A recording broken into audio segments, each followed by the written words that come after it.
సాయంకాల సమయములో సంధ్యాదీపారాధనలో వచ్చును తల్లి మహాలక్ష్మి, వచ్చును తల్లి వరలక్ష్మి.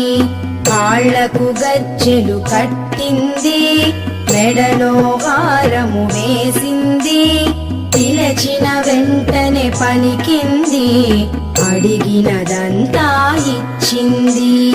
సాయంకాల సమయములో సంధ్యాదీపారాధనలో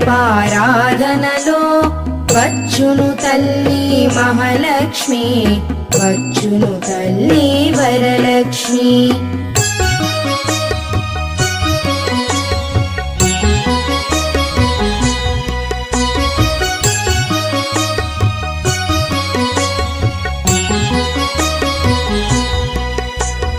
ధనముల